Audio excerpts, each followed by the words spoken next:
우리 같이 볼 하나님의 말씀은요, 오늘 큐티 본문 말씀입니다. 사도행전 우리 15장 우리 36절로 41절 우리 마지막 절까지 말씀입니다. 사도행전 15장 36절로 41절 신약 214페이지에 있습니다. 36절로 41절까지 말씀 우리 함께 봉독해서 하나님 앞에 올려드립니다. 며칠 후에 바울이 바나바더러 말하되 우리가 주의 말씀을 전한 각성으로 다시 가서 형제들이 어떠한가 방문하고자 하고 바나바는 마가라 하는 요한도 데리고 가자 하니 바울은 밤빌리아에서 자기들을 떠나 함께 일하러 가지 아니한 자를 데리고 가는 것이 옳지 않다 하여 서로 심히 다투어 피차 갈라서니 바나바는 마가를 데리고 배 타고 구브로로 가고 바울은 신라를 택한 후에 형제들에게 주의 은혜를 부탁하고자 함을 받고 떠나 수리아와 길르기아로 다니며 교회들을 경고하게 하니라. 아멘.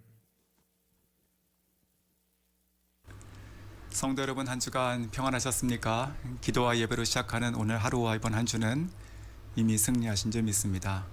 이번 한 주도 우리의 영혼이 잘된 같이 범사가 잘 되시는 은혜와 축복이 함께 하시는 한 주가 되시길 주의 이름으로 축복합니다. 기도하겠습니다. 하나님 아버지, 감사합니다. 이 시간 우리가 겸손하고 가난한 마음으로 이 시간 주님의 말씀을 듣기를 원합니다. 주님, 부족한 종을 가려주시고 오직 성령께서 말씀하시는 은혜의 시간 되게 해주시옵소서. 그래서 우리가 그 음성 듣고 순종함으로, 그리고 주님을 기대하고 믿고 나아감으로 오늘 하루와 이번 한 주를 주님께 온전히 드릴 수 있게 해주시옵소서. 힘들고 지쳐있는 마음이 있다면 주님 회복해 주시고, 또 막혀있고 답답한 기도 제목이 있다면 주님 그것을 이루어 주시고 그 문을 열어 주시옵소서. 무엇보다도 우리 마음 가운데 하나님 하늘로부터 부어주시는 기쁨과 은혜와 평강이 있게 해주시고, 또한 믿음으로 새롭게 매일 순간 매일 거듭나는 저희 모두가 되게 해주시옵소서. 오늘 하루도 또 오늘 지금 이 순간 하나님께서 말씀하신 것을 저희가 기대하고 믿고 감사드립니다. 예수 그리스도의 이름으로 기도드립니다. 아멘. 사도행전 15장 36절에서 42절 말씀을 가지고 큰 동이 작은 나눔 위대한 발걸음, 큰 동이 작은 나눔 위대한 발걸음이란 제목으로 함께 은혜 나누겠습니다. 오늘 이 본문은요, 그 사도 바울의 2차 전도 여행을 시작하는 본문이죠. 그런데 시작과 더불어서 그 바나바와 결별을 하게 되는 그런 장면이기도 합니다. 말씀을 들어가기 전에 먼저 이 말씀을 가지고 교회에서도 사역자끼리 혹은 성도끼리 다툼이 정당화된다라고 하는 것은 절대 그렇지 않습니다. 오늘 이 말씀을 통해서 이 안에서 하나님께서 우리에게 말씀하시는 세 가지, 큰 그림이 무엇인지, 큰 동의가 무엇이었는지, 그리고 작은 나눔은 무엇이었는지, 그리고 위대한 발걸음은 이후에 어떻게 하나님께서 드러내셨는지 저희가 함께 살펴보며 하나님의 은혜가 함께 하시길 소원합니다. 먼저 36절 큰 동의입니다. 이 사도 바울과 그리고 바나바가 결국 결별을 하게 되는데, 그럼에도 불구하고 이 36절의 시작은 큰 동의, 그 동의함으로 시작하고 있다는 것을 저희가 꼭 기억했으면 좋겠습니다. 그 2차 전도 여행을 지금 계획을 하고 그것을 제안하고 있는 장면입니다. 바울이 바나바에게 얘기하죠. 우리가 주의 말씀을 전한 각 성으로 다시 가서 형제가 어떠한지 돌아보는 것입니다. 이 두 짧은 이 스테이트먼트는 어찌 보면 이 2차 전도 여행의 어떤 동기 또 목적이 되겠죠. 저는 이 사도 바울이 한 이 말 가운데 두 가지 중요한 선교의 어떤 그런 코어가 있다 생각이 듭니다. 첫 번째는 복음 전파, 영혼 구원하는 것입니다. 그리고 두 번째는요, 성도를 돌보는, 즉 양육을 해야 된다 생각합니다. 이곳 캄보디아에서 살다 보니까 그 많은 NGO 혹은 종교단체에서 와서 봉사하고 또 여러 가지들을 유익을 주고 만들고 또 나눠주고 있습니다. 그 중에서 또 우리 캄보디아는 불교 국가잖아요. 그래서 심지어 이제 한국에서 절들에서 한교 불교에서 그 헌금을 걷어가지고 이것에 또 선교라고 할까요? 뭐 이렇게 봉사활동도 해요. 그 중에 하나가 우물 같은 거를 많이 지어주는 것입니다. 지금은 조금 덜한데 예전에 좀 많았습니다. 근데 그런 우물들을 지어주면 고맙죠. 물이 나오니까. 그런데 몇 년 지나고 나면 그 중에 대부분의 우물들은요, 쓰지 못하는 우물로 바뀌어 있습니다. 왜 그럴까요? 그것은 바로 아무도 돌보는 자가 없기 때문에 그런 것입니다. 그냥 처음에 심어진 우물은 깨끗하고 물이 콸콸 나왔지만 그것을 관리하거나 돌아보지 않을 때 전혀 쓸 수가 없는 것으로 바뀌기도 하죠. 캄보디아 사람들이 이제 스포츠를 좋아하는 것 중에 하나가 축구입니다. 이제 작은 공 가지고 하는 풋살이잖아요. 그래서 우리 선교사님 중에도 그렇고 또 우리 많은 NGO가 이제 시골에 지역 개발을 하면서 동네 아이들에게 뭘 해줄까 하면서 이제 축구장을 좀 짓게 되는 경우들이 있습니다. 축구장을 짓는다. 좀 말이 거창한데 그냥 어떠한 공터를 정해서 이제 땅을 다지고 뭐 금을 긋고 골대를 2개 놓고 하면은 되는 것이죠. 그래서 그 아이들이 그것이 일종의 그런 뭐 놀이터처럼 혹은 운동장처럼 있으면서 뭐 놀이 커뮤니티 같은 게 이루어지는 것이죠. 근데 그런 축구장도요, 또 이렇게 또 시간이 지나면서 쓰지 못하는 그냥 풀이 가득한 그런 곳으로 많이 변하는 것을 또한 더러 많이 보게 됩니다. 이와 같이 우리가 복음을 전하는 것, 예수님을 전하고 또 영혼을 구원하는 것이 선교의 가장 중요한 목적일 것입니다. 교회도 마찬가지고 영혼 구원이니까. 그런데 오늘 이 사도 바울이 얘기한 것처럼 우리가 주의 말씀을 전한 각성, 즉 복음을 전하고 교회를 세운 곳이잖아요, 공동체. 근데 그곳에 다시 가서 그 형제들이 어떠한가 보자, 즉 그 형제를 돌보고 양육하겠다라고 하는 것을 같이 이야기하고 있습니다. 선교에서도 선교를 하면서도 복음을 전하고 또 아이들에게, 그러니까 성도들에게 성경 말씀을 가르치고 교회의 모습들을 하나씩 세워갈 때도 그런 게 참 중요하다 생각이 들게 됩니다. 지금 지나가면 좀 생각하면 좀 재밌는 게 웃고 지나갈 수 있을 것 같은데, 한 몇 년 전에 저희가 침례를 주려고 한 3명을 훈련해가지고 같이 교회 전 성도 그 리트릿 같은 걸 해가지고요, 프놈펜에서 한 3시간 정도 떨어진 곳에 가서 그곳에서 같이 시간을 보냈습니다. 보내면서 그곳에 이제 강은 아니고 이제 그런 좀 물이 흐르는 곳이 있었거든요. 그래서 그곳에서 같이 예배도 드리고 하다가 이제 시간 돼가지고 침례를 줬어요. 근데 침례 줄 때 참 너무나 영광스러운 그런 순간이었죠. 3명의 지체가 예수님을 구주로 영접하고 시인하고 자기의 죄됨을 고백하고 하나님의 은혜를 구하고, 그래서 물에 들어갔다 나왔어요. 기뻤죠. 근데 그 순간에 어떤 형제 한 명이 갑자기 우통을 벗고 이렇게 물로 막 뛰어드는 거예요. 그러면서 이렇게 얘기하더라고요. 영어식으로 바꿔 얘기하면 my turn, 내 차례다고요. 그래서 너무 당황스러웠어요. 그러면서 제가 일단 이렇게 좀 멈추고 잠깐만, 뭐가 너의 순서라는 거니? 그러니까 자기도 침례를 받겠다는 거예요. 지금은 참 우스운 것이죠. 근데 그것이 그런 것 같습니다. 그래, 누구든지 복음을 전하고 예수님 믿는 자는 그냥 다 침례를 받는 것이죠. 근데 그것을 알고, 그 의미를 알고 깨닫고 믿음의 고백을 자기가 본인이 하지 않으면 아무런 의미가 없는 것이잖아요. 침례라는 것이 구원의 선행 조건도 아니고, 그렇죠. 그리고 한 번 해가지고 나중에 또 할 것도 아니고. 그러니까 이와 같이 뭔가를 복음을 전한다는 것, 우리가 교회를 세운다는 것, 선교지에서 복음을 전파한다는 것도 우리가 복음을 전파하고 또 영혼을 구원하는 것과 더불어서 그들을 돌아보고 양육하고 돌보고 양육하는 것이 같이 가지 않으면 사실은 건강하고 튼튼한 자립하는 교회가 될 수가, 성도가 될 수 없다, 이런 생각이 듭니다. 우리가 오늘 예수 믿고 천국 가는 인생이 아니라 앞으로 수십 년 살아가는 하나님의 제자로, 하나님의 성도로 살아가는 것은 반드시 양육이 들어가야 된다 생각이 듭니다. 오늘 이 36절에서 그 2차 전도 여행을 제안하고 있는 사도 바울의 이 짧은 말 가운데 그 2가지가 들어가 있습니다. 이것을 지금 이 바나바가 동의했습니다. 자, 이것이 오늘 나누고 싶은 첫 번째 포인트예요. 큰 동의.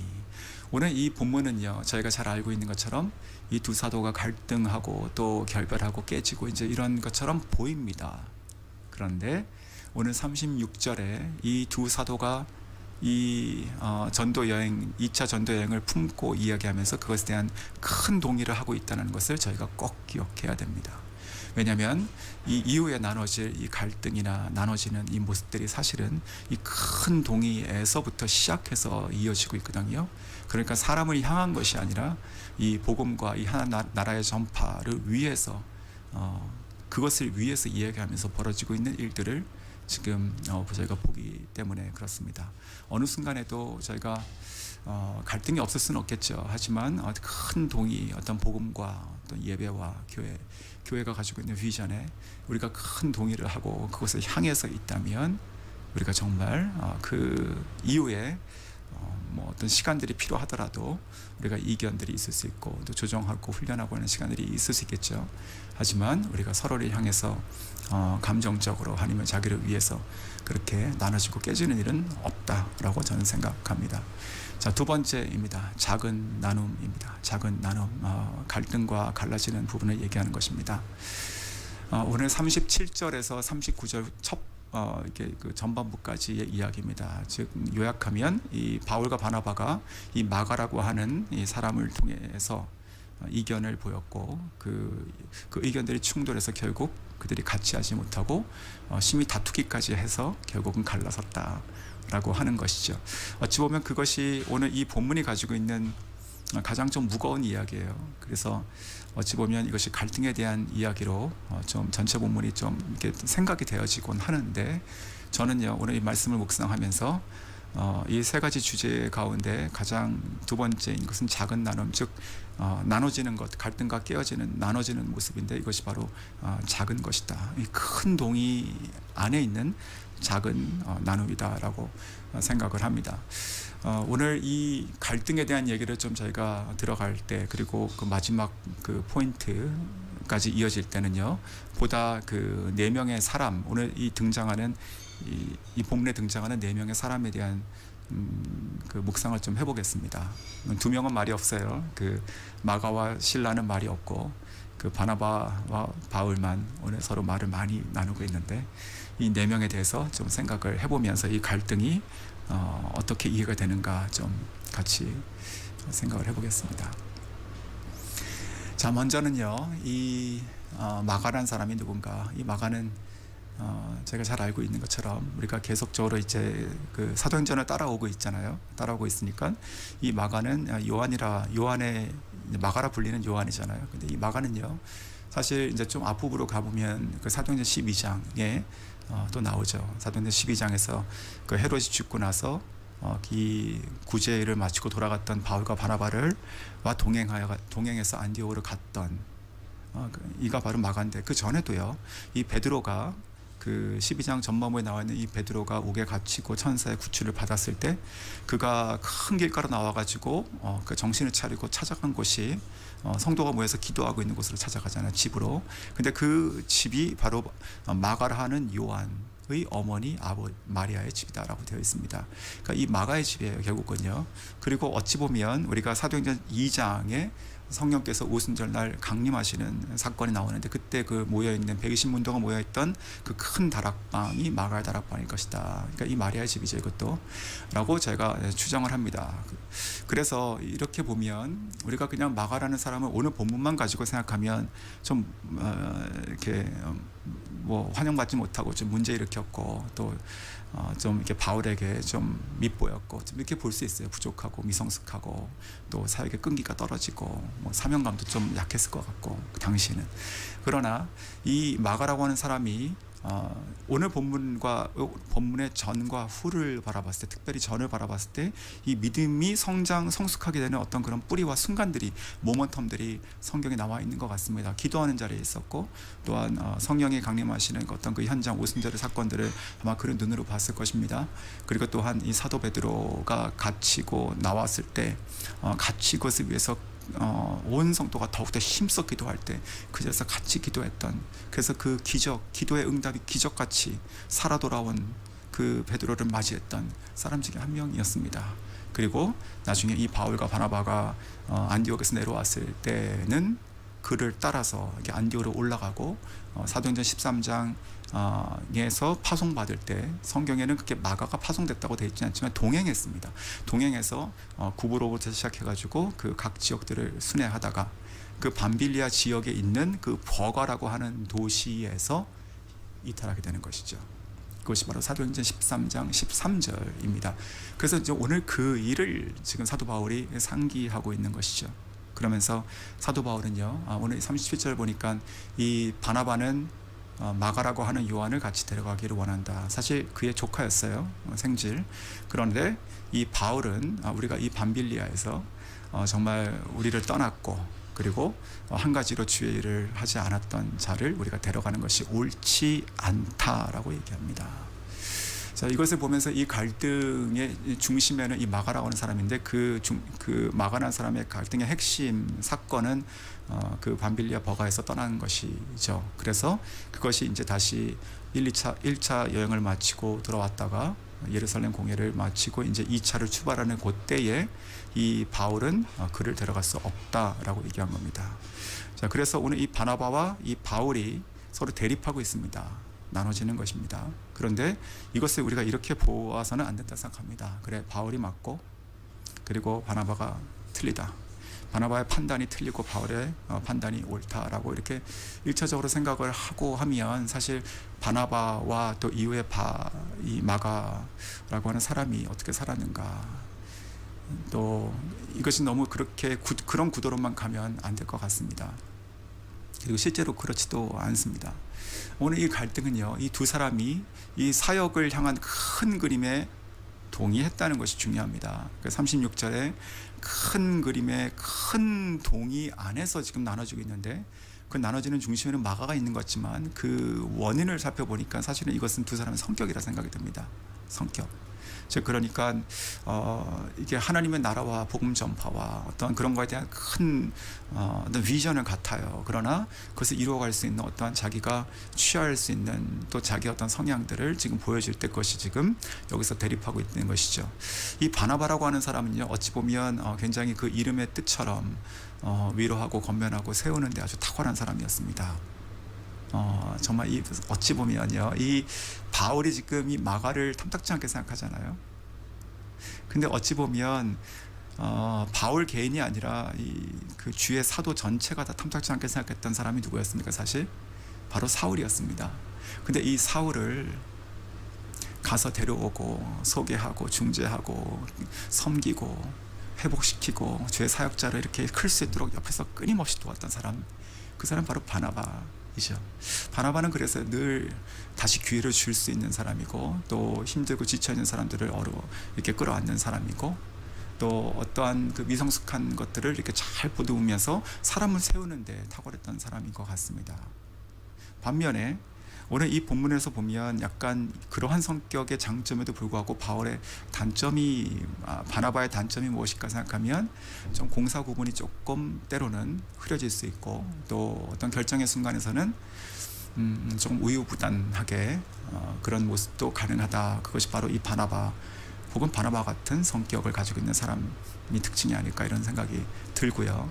또한 이쪽에 있었던 우리 바울을 보겠습니다. 이 바울은요, 사실은 이 성경을 보면 우리가 사도행전 13장, 11장, 12장, 13장 다 마찬가지예요. 우리 바나바와 바울, 즉 바나바가 먼저 등장을 하는데, 기록됐을 때 이름이요, 그만큼 그 리더십과 그 비중이 훨씬 커요.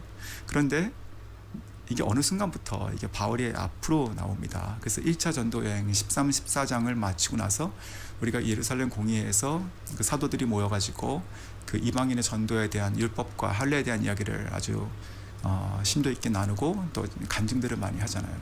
그러면서 이 바울의 입지와 어떠한 그런 리더십들이 좀 인정받고, 그리고 이제 올라갔던 것 같습니다. 성격도 굉장히 강직하고 탁월했던 사람이었으니까요.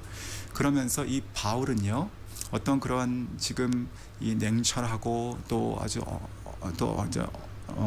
굉장히 좀 차갑기도 하고 또 엄정하고 또 이러한 성격들이 있었던 것 같습니다. 그래서 어떠한 하나님의 나라에 아주 맥시마이즈된 그런 것이 무엇인가, 내가 지금 취해야 될 것이 무엇인가, 어떤 감정이 배제되고 아주 탁월하게 그런 것들을 생각했던 것 같습니다. 근데 어찌 보면 또 그렇기 때문에 좀 단전으로 보면 너무나 냉철했다는 것이죠. 그래서 그 순간 연약하고 좀 뒤처졌던, 또 실패하고 넘어졌던 사람들에 대해서 좀 차갑다, 이런 생각도 좀 하게 됩니다. 이런 것은 이렇게 바울이나 아니면 그와 같이 아주 강직한 성격을 가지고 있는 사람들의 장점이기도 하고 또한 단점이기도 한 것 같습니다. 자, 그렇다면 그래서 이 37절과 8절에 그렇게 서로가 마가에 대해서 의견을 달리하고 39절에 보면 두 사람이 심히 다투어 갈라섰다라고 돼서 피자 갈라섰다. 그러니까 심히 다투다라고 되는데, 이 심히 다투다라고 하는 이 헬라어의 이 원어가요, 나중에 영어의 단어가 하나 되는데 그것이 바로 발작 경련이라고 하는 단어가 됩니다. 그와 같이 이 심히 다퉜다라고 하는 것은 이제 정말 어떤 그 접점을 찾지 못했던, 아주 첨예하게 대립했던 그런 강도 있는 그런 의견 대립을 이 시간 이때에 지금 바울과 바나바가 했다라고 저희가 얘기할 수 있습니다. 그런데 참 놀라운 것은요, 이 심히 다퉜다라고 하는 이 동사, 이 헬라어 원어가 이 신약성경 전체에서 딱 2번 쓰이는데, 오늘 이 본문하고 또 한 번 쓰일 때는요, 그것이 격려하다는 뜻으로 쓰입니다. 저는 이것이 글쎄요, 제가 좀 묵상을 더 좀 찾아봐야겠지만 또한 해주는 말씀이 있다 생각이 듭니다. 이것이 우리가 감정으로 싸우는 것이 아니고, 다시 돌아가면 첫 번째 주제였던 큰 동이 안에서 우리가 서로의 그 큰 하나님의 나라와 그 복음 전파를 위해서 있는 그 뜨거운 마음들이 서로 나눠질 때 그 접점을 찾지 못하고 어떤 그 결론을 맺지 못했다라고 하는 것이지, 두 사람이 서로를 공격하면서 서로 싸우고 뭐 갈라지고 뭐 그런 것은 절대 아니다라고 하는 것을 저희가 생각할 수 있습니다. 또한 그렇게 제가 얘기할 수 있는 또 하나의 그 근거는, 오늘 이 사도 바울의 말에, 사도 바울이 지금 마가를 결국은 반대하잖아요. 근데 사도 바울은 마가를 반대한다는 얘기를 안 하고 있습니다. 그렇죠? 한 가지로 주의 일을 함께하지 아니한 자를 이렇게 얘기해요. 그러니까 이 마가던 그것이 나던, 굉장히 객관적인 것이에요. 그것이 나던 당신이건 마가던 그게 신라건 그렇게 중도에 이탈하고 또 헌신을 하지 못한 자는 다시 이렇게 대장정의 어떤 그런 선교 여행을 떠나기 적합하지 않다라고 얘기하는 것이지, 마가를 향해서 공격하고 있는 것이 아니다 라고 하는 것을 저희가 또한 생각해 봐야 된다 생각합니다. 그래서 정리하면 첫 번째, 큰 동이 안에 있었다라는 것이죠. 하나님 복음 전파에 대한 큰 동의를 가지고 그 안에 있는 나눠짐, 갈등과 어떤 그런 갈라짐이 있었다. 저는 이것을 작은 나눔이다 라고 얘기하는 것입니다. 자, 이제 마지막 세 번째로 가보겠습니다. 39절 뒷부분부터 시작해가지고 42절까지 내용입니다. 위대한 발걸음입니다. 저는 이것이요, 하나님의 위대한 발걸음이다 라고 생각이 듭니다. 그러니까 큰 동이라고 하는 것은 하나님 나라를 향한 큰 동이, 비전을 가지고 있는 거예요. 그들의 삶의 어떤 방향을 잡은 거예요. 그러나 두 번째는 작은 나눔이라는 것은 자기의 성격과 한계를 드러내는 것이죠. 그리고 가치관과 어떤 방법론에 대한 것들을 차이가 있었던 것입니다. 사람으로서 두 사람이. 그러나 결국 어떻게 하십니까? 하나님께서 위대한 발걸음을 떠나게 하신다라고 하는 것입니다. 자, 이것이 왜 위대한 발걸음일까? 이렇게 생각이 듭니다. 39절 뒷부분부터 보시면 이제 바나바가 마가를 데리고 배를 타고 구브로로 갔다라고 되어 있고, 그리고 40절, 41절 보면 이 바울은 신라를 택했고 형제들에게 은혜의 권면함을 받아서, 그리고 이제 그 수리아와 길리기아로 가서 교회들을 굳게 하니라 이렇게 되어 있습니다. 즉 2차 전도 여행이 출발되는 것입니다. 그렇죠? 그래서 우리가 16장부터 시작하는 본격적인 2차 전도 여행의 각 지역, 각 성, 각 도시에서 있었던 아주 성령의 권능이 함께했던 그 사건들이 기록이 되어 있죠. 그래서 우리가 보통은 16장에서부터 시작하는 그 2차 전도 여행의 이야기들을 잘 기억하고 알고 있는데, 오늘 이 15장 이 마지막 부분에 그 출발했다는 것에 대해서는 특별히 이렇게 말씀을 깊게 묵상을 이렇게 잘 하고 있지는 않는 것 같습니다. 그런데 오늘 오늘 본문을 통해 가지고 또 말씀 묵상하면서 이것이 하나님의 그 놀라우신 위대한 발걸음이 시작되는 것이구나라고 하는 것을 좀 이렇게 발견하게 됩니다. 왜냐하면 이 바나바가 결국은 이 마가를 데리고 구브로를 가잖아요. 이 구브로는 그들의 출신지 고향입니다. 그러니까 결국은 자기 고향으로 갔다라고 얘기하면 그럴 수 있지, 가장 자연스럽지라고 생각할 수 있겠죠. 그런데 한번 생각해 보십시오. 36절에 이 강직했던 바울이 2차 전도 여행을 스스로 주도해서 이렇게 제안할 때 바나바에게 뭐라고 얘기하죠? 우리가 주의 말씀을 전한 각 성으로 다시 가서 이렇게 얘기하죠. 우리가 주의 말씀 복음을 전한 각 성, 각 도시로 다시 간다. 즉 이것은 1차 전도 여행에 갔던 도시들을 다시 답습하는 것입니다. 다시 가서 그 형제를 돌아보고 양육하겠다고 하는 거예요. 그렇다면은 우리가 13장 파송된 이후에 가장 먼저 간 곳이 어디입니까? 바로 구브로였습니다. 그렇죠? 그렇다면 이 바울의 원래 계획은 구브로를 가는 것이었습니다.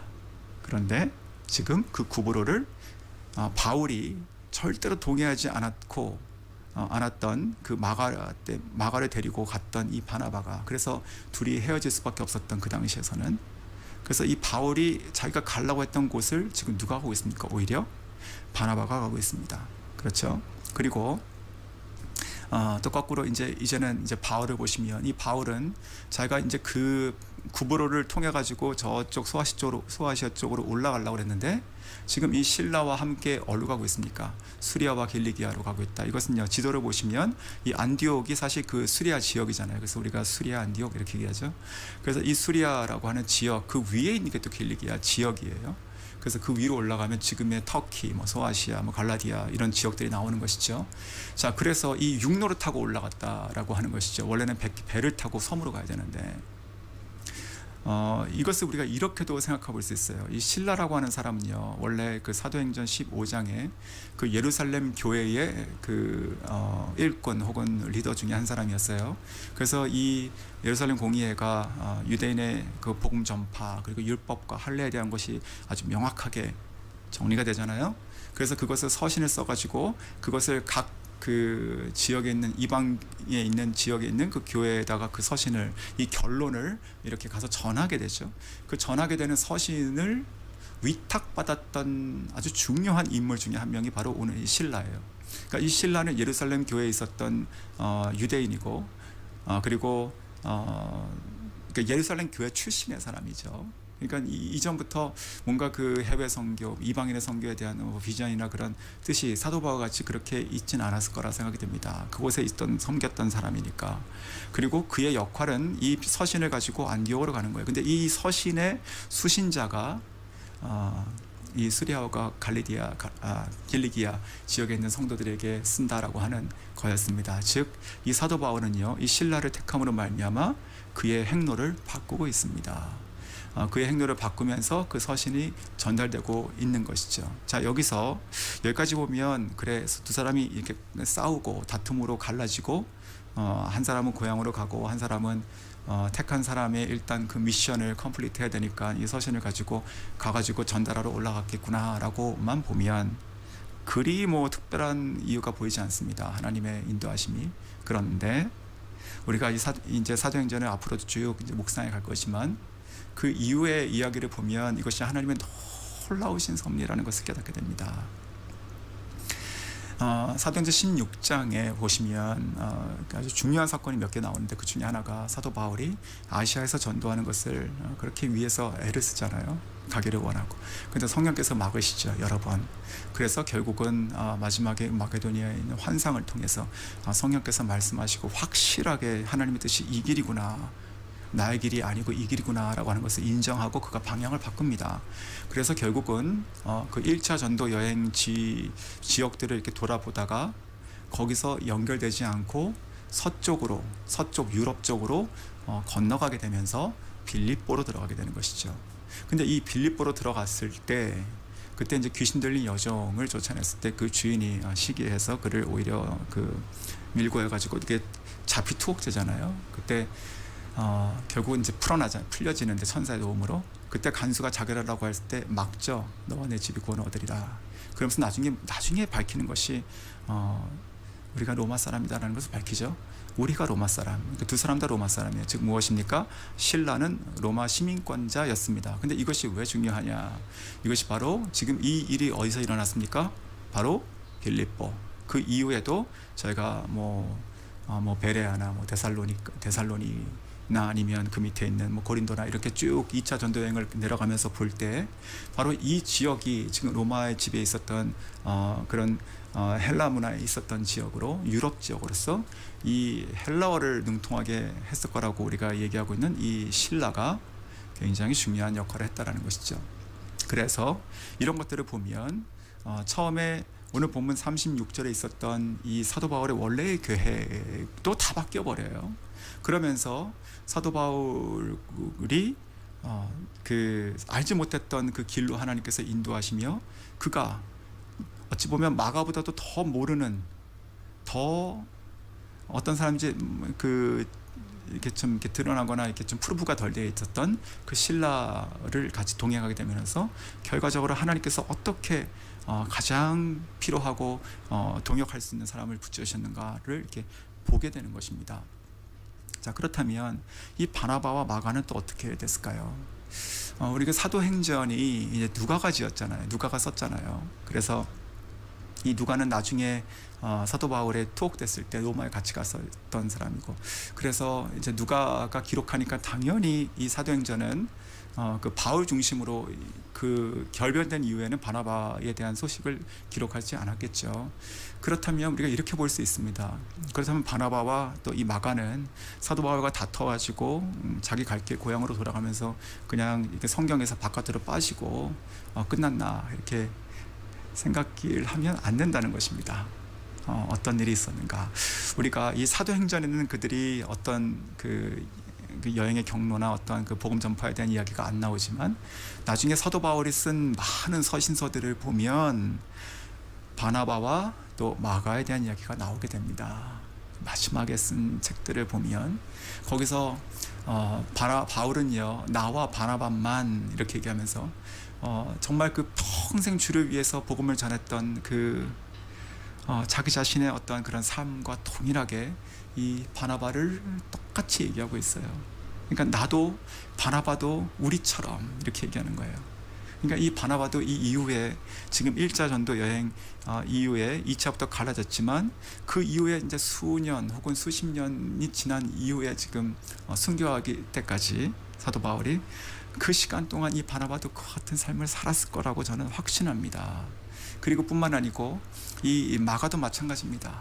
이 마가는요 지금 오늘 이 본문만 보면 굉장히 미성숙하고 또 견디지 못하고 뭐 팀을 일탈하고 돌아가고 소명감도 떨어진 것 같고 이렇게 보이잖아요. 그랬을 것입니다 그 당시에는. 그런데 결국은요 이 바나바로 인해서 분명히 사울이 바울로 회복된 것처럼 이 마가가 됐을 거예요. 그러면서 이 마가가요 나중에 어떻게 기록이 되냐면 베드로전서 5장에 보시면 이 베드로가 그 AD 64년 경에 그 핍박이 있을 때 로마에서 그 지내면서 서신을 쓰고 있을 때 그때 이 마가를 칭해요. 베드로전서 5장에 이 마가를 뭐라고 얘기하냐면 나의 아들이라고 얘기합니다. 즉 마치 그 바울에게 디모데와 같은 나의 영적인 아들이다 라고 얘기했던 그러한 사람처럼 성장한 것입니다. 이 마가가 베드로에게 있어서 뿐만 아니고요 디모데 후서를 보면 근데 디모데 후서는 바울이 2차 투옥되고 이제 참수당해 순교하기 직전에 쓴 마지막 서신이잖아요. 거기에 이렇게 얘기합니다. 지금 나하고 누간만 나와 같이 있다. 누간만 나와 함께 있다. 지금 이 사도행전을 쓰고 있는 누가요. 그리고 디모데야 너가 나에게 빨리 와라. 그러면서 마지막에 뭐라고 얘기하냐면 마가를 데리고 와라 이렇게 얘기하죠. 마가가 나에게 유익하다라고 얘기합니다. 오늘 이 사도행전 15장에 있는 이 갈등만 보시면 이 사도 바울은 이 마가를 그냥 그와 같은 사람만 여겼고 끝났어야 되지 않습니까? 그런데 사도 바울이 마지막 자기가 정말 그 디모데 후서는요, 마치 유언장과 같기도 하지만 하나님께서 곧 나를 부르신다, 나의 삶이 이 땅에서 끝이다 라고 하는 것을 감시하고 쓴 책입니다. 그때 자기가 마지막 순간에 꼭 같이 내 곁에 있고 두고 싶었던 사람, 그가 누구냐? 바로 마가였다는 것이죠. 그래서 어쩌면 오늘 성경에 나와 있지 않지만 마가가 그때 로마로 가서 이 바울을 만났을 것이에요. 그리고 어쩌면 그가 순교하는 것을 지켜보며 그의 마지막 순간을 같이 그 옆에서 지켜줬을 것입니다. 자, 이것이 바로 성경에 나와 있는 이 마가의 뒤후의 이야기고, 그리고 이제 1세기 성경학자들이, 역사학자들이 기록한 그 순교자들의 이야기가 담겨 있는 책이 있는데 거기에 이 마가가 또 등장합니다. 이 마가는요, 그 이후에 이 알렉산드리아, 아프리카 지역이잖아요. 그 알렉산드리아로 가서 거기서 복음을 전하고 교회를 세우게 됩니다. 그래서 그 이후에 그 교회를 거점으로 이집트 선교를 하게 돼요. 모르죠. 뭐 이집트뿐만 아니고 이 밑에 있는 아프리카 대륙을 다녔을지. 그리고 나서 주의 복음을 전하다가 순교당했다라고 기록이 되어 있습니다. 이런 것을 바라보면 오늘 나와 있는 이 4명의 사람들이 다 하나님의 놀랍게 주의 복음과 영광을 위해, 하나님 나라와 하나님의 영광을 위해서 정말 그 목숨을 다해서 쓰임받은 놀라운 사람들입니다. 이것이 바로 하나님께서 시작하신 위대한 발걸음들이 시작되는 거예요. 말씀을 맺겠습니다. 큰 동의 아래, 하나님 복음 전파와 하나님 나라에 대한 큰 동의 아래 때때로 작은 이견, 차이, 충돌, 나눠짐이 있을 수 있습니다. 그러나 우리가 언제든지 하나님의 그 큰 그림을 보며 그 비전 가운데 큰 동의함으로 최선을 다해서 정직하게 나아갈 때 하나님께서 우리의 발걸음들을 그렇게 인도하신다는 것입니다. 저는 이것이 개인의 신앙생활도 똑같고 또 우리가 모여있는 공동체의 모습도 같다 생각이 듭니다. 우리가 언제나 점검해야 될 것은 내가 하나님을 사랑하고 또 하나님의 큰 비전과 하나님의 나라를 품고 있는가, 그리고 내가 그것을 위해서 최선을 다하고 있는가. 그럴 때 모든 순간순간과 또 때로는 연약한 내 모습들을 하나님께서 이런 모양으로 저런 모양으로 또 지금 이때에 혹은 조금 나중에 때에 또 도움의 손길과 은혜의 손길로 하나님께서 채워주시고 만드셔서 하나님의 놀라우신 아름다운 하나님의 나라를 만들어가는 위대한 사역자들로 세우신다라는 것입니다. 그러므로 결론입니다. 오늘 이 본문 가운데 있었던 이 갈등들은요, 갈등이 아니라 하나님께서 만들어 놓으신 위대한, 정말 하나님 나라의 전체를 바라볼 수 있게 하는 한 얼개가 됩니다. 지금 사람들이, 이 4명들이 자기 자리에서 하나님의 놀라우신 나라를 향해서 걸어가고 있는 정말 컴포지션이 일어나는 것입니다. 저는 이러한 모습들이 오늘 살아가는 저에게, 저희 모두에게, 그리고 이 시대를 섬기고 빛을 내고 있는 저희 교회 가운데 하나님께서 이렇게 쓰시기를 원합니다. 축복합니다. 이번 한 주, 오늘 하루, 이번 한 주 주님의 큰 비전 가운데 오늘 하루 걸어가시며 기쁨과 성령으로 살아가시길 주 이름으로 축원합니다. 기도하겠습니다. 하나님 아버지 감사합니다.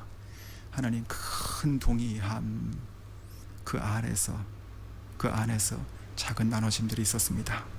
그것이 우리가 볼 때에는 참으로 첨예하게 대립되고 또 어떤 접점을 찾지 못하는 것 같이 아주 심각한 문제처럼 보이고 서로 다름과 틀림으로 보여지기도 했지만, 그것이 큰 하나님 나라의 비전 가운데 있을 때 하나님께서 위대한 하나님의 시작된 하나님의 시작을 선포하시는 각자의 인생 가운데 개입하셔서 놀랍고 아름다운 하나님의 사역자로 만들어 가셨던 모습들, 그래서 서로가 살아가면서 서로를 그리워하고 서로를 축하하고 서로를 축복하고 서로를 격려했던 사람들, 오늘 그 4명을 보았습니다. 주님, 우리의 좁은 시야를 주님께서 걷어주시고 하나님 나라를 보게 해주시옵소서. 그리고 나도 부족합니다. 그리고 내 옆에 있는 성도님들도 때로는 부족합니다. 그러나 우리 모두가 주님을 사랑하고 나아갈 때 하나님께서 놀라운 예비하신 그 영광의 순간들을 우리가 함께 만들어가는 위대한 주님의 사역자들 될 수 있도록 해주시옵소서. 우리 교회를 축복해 주시고 하나님 이 시대에 쓰시는 놀라운 복음 전파에 하나님 나라를 크게 확장하는 천국에서 소문난 아버지 그러한 교회와 성도로 주님 만들어 주시옵소서. 감사드리고 예수님의 이름으로 기도드립니다. 아멘.